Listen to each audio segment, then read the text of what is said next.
तो चलिए इसी बीच ये एक और यहाँ पर आपको जानकारी दे दें कि कुट्टू के आटे को लेकर जो खबर मिल रही है, पूड़ी खाने से 100 से ज़्यादा लोग बीमार हो गए हैं। इस दौरान मुख्यमंत्री धामी ने सख्त तौर पर ये निर्देश दिए हैं कि इस मामले में जैसे ही रिपोर्ट सामने आ जाएगी तो उसके बाद इस मामले को लेकर कार्रवाई की जाएगी, एक्शन लिया जाएगा और जो भी दोषी होगा उसे बख्शा नहीं जाएगा। लेकिन हालांकि आपको ये भी बता दें कि सीएम धामी अस्पताल जाकर उन्होंने हालचाल लिया है मरीजों का। हमारे साथ में अजीत राठी जुड़ गए हैं मामले पर जानकारी के लिए। अजीत, आपसे जानना चाहूंगी, कुट्टू के आटे की पूड़ी खाने से 100 से ज्यादा लोग बीमार हो गए। ये जो आटा लिया था, ये कौन सी दुकान से लिया था या किसी तरह का कोई आयोजन था जहां पर ये तमाम लोग खाने के लिए गए हुए थे या उसमें शामिल होने के लिए गए हुए थे? आखिर कैसे ये पूरी घटना हुई? देखिए, नवरात्र के दिन हैं और नवरात्र के दिनों में ज़्यादातर लोग जो व्रत रखते हैं वो कुट्टू का आटा खाते हैं। तो कल और परसों में कुट्टू के आटे की एक ख़रीदारी हुई और यहाँ पर अलग अलग दुकानों से, अलग अलग कॉलोनी से, अलग अलग मोहल्लों से ये ख़रीदारी अलग अलग लोगों ने की। ऐसा नहीं है कि ये एक ही मोहल्ले के या एक ही कॉलोनी के, एक ही सेक्टर के लोग रहने वाले हैं। ये शहर के अलग अलग हिस्सों में लोग रहते हैं और उन्होंने कुट्टू के आटे को, जो उनके नज़दीक जो जनरल स्टोर थे, जो पंसारी की दुकानें थी, वहाँ से इसको ख़रीदा। और ख़रीदने के बाद जब उसका प्रयोग किया, उसका उपयोग किया तो वो बीमार पड़ने लगे और वो सिम्टम्स जो चक्कर आने वाले, उल्टी होने वाले, फूड पॉइजनिंग जैसे सिस्टम होते हैं। फिर तकरीबन 102 से ज़्यादा लोगों को हॉस्पिटल में भर्ती कराया गया।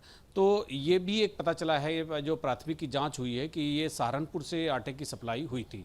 तो आटे की सप्लाई हुई थी चूँकि त्यौहार के दिनों में, चाहे होली हो, दिवाली हो या किसी भी तरह की हो, तो फूड सेफ्टी डिपार्टमेंट का एक अभियान चलता है। वो चीज़ों को जांचता है और जांचने के बाद ये पता चलता है कि चीज़ें गड़बड़ तो नहीं है, ताकि लोगों के स्वास्थ्य का ध्यान रखा जाए, उनको स्वस्थ रखा जाए, बीमार ना हो।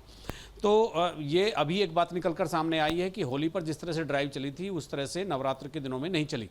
लेकिन कुल मिलाकर फूड सेफ्टी डिपार्टमेंट में उंगलियों पर गिनने लायक अधिकारी हैं। अगर उनके भरोसे आप ड्राइव चलवाना चाहेंगे तो वो कभी सक्सेस नहीं होगी।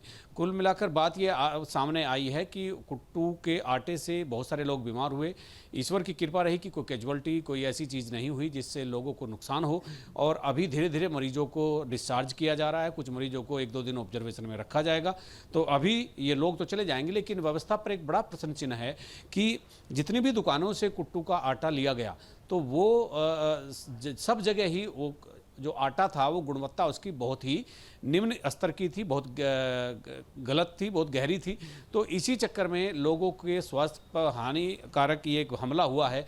और ये पहली बार हुआ है कि जब 100 से ज़्यादा लोग एक साथ ही भर्ती हो जाएं। अलग अलग कॉलोनी के हैं, अलग अलग मोहल्लों के हैं, अलग अलग जगह से दुकानें जो हैं, जो जहाँ से आटा खरीदा गया, अब उन सभी दुकानों को सील कर दिया गया है। और चूँकि सहारनपुर से इसकी सप्लाई हुई तो देहरादून जिला प्रशासन ने सहारनपुर प्रशासन को इस बात की इतला भी दे दी है कि आपके यहाँ से जो सप्लाई हुई थी उस आटे में मिलावट है या वो सड़ा हुआ है, लेकिन उसकी क्वालिटी बेहद निम्न स्तर की है। तो इसीलिए वहाँ भी जो थोक के डीलर हैं जो आटे की सप्लाई करते हैं, सहारनपुर प्रशासन भी उन पर कार्रवाई कर रहा है। उधर मुख्यमंत्री ने शाम तक, जैसा कमिश्नर विजय शंकर पांडे ने बताया कि शाम तक की रिपोर्ट मांगी है कि इस बार गुणवत्ता को परखने वाली ड्राइव चली कि नहीं चली, और नहीं चली तो क्यों नहीं चली, और यदि ड्राइव चलाई गई तो फिर भी ये आटा निम्न क्वालिटी का क्यों आया, जिसने जो लोगों के स्वास्थ्य से खिलवाड़ करता हुआ दिख रहा है। अभी भी लोग हॉस्पिटल में हैं और आज शाम तक इसकी रिपोर्ट आनी है कि ड्राइव क्यों नहीं चलाई गई और चलाई गई तो उसका परिणाम क्या हुआ। जी अजीत, क्योंकि देखिए होली और नवरात्रि में बहुत ज़्यादा दिन का फर्क नहीं रहा है। हमने होली के टाइम पे कई तस्वीरें देखी जब ड्राइव चलाई गई थी, और अक्सर देखा जाता है कि नवरात्र के समय पर खासकर कुट्टू के आटे को लेकर कई केसेस सामने आ ही जाते हैं फूड पॉइजनिंग से रिलेटेड। और जैसा इस बार हुआ 100 की संख्या में एक बड़ा आंकड़ा है, लोग बीमार हो गए हैं। तो जाहिर तौर पर देखिए कहीं ना कहीं यहाँ पर इस मामले को लेकर कार्रवाई तो हो जाएगी, जो भी आरोपी होगा या दोषी होगा। लेकिन यहाँ पर प्रशासन को एक बार अपने अंदर झांकने की जरूरत भी है।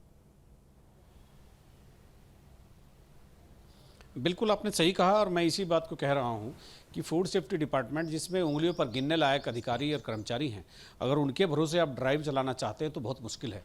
प्रशासन को अपने अंदर झांकना होगा, जो जिले में लीडरशिप देते हैं उनको अपने अंदर झांकना होगा। जी बिल्कुल। लेकिन इसके साथ ही एक और सवाल यहाँ पर, जो तमाम मरीज हैं इनकी हालत फिलहाल कैसी है? फिलहाल उनकी हालत सामान्य है और ज़्यादातर लोगों को डिस्चार्ज कर दिया गया है। एक एक सेक्टर वहाँ पर मजिस्ट्रेट की तैनाती कर दी गई है, जो हर घंटे में उनके स्वास्थ्य की प्रगति लेगा, एक रिपोर्ट लेगा और प्रशासन को सौंपेगा। तो सब जगह अभी व्यवस्था चाक-चौबंद है, लेकिन जो कमी पेशी होनी थी, जो चूक होनी थी, वो हो चुकी है। उसकी पुनरावृत्ति ना हो तो इसके लिए क्या इंतजाम किए जाएंगे, यही देखने वाली बात है। चलिए ठीक है, बहुत शुक्रिया आपका तमाम जानकारी के लिए।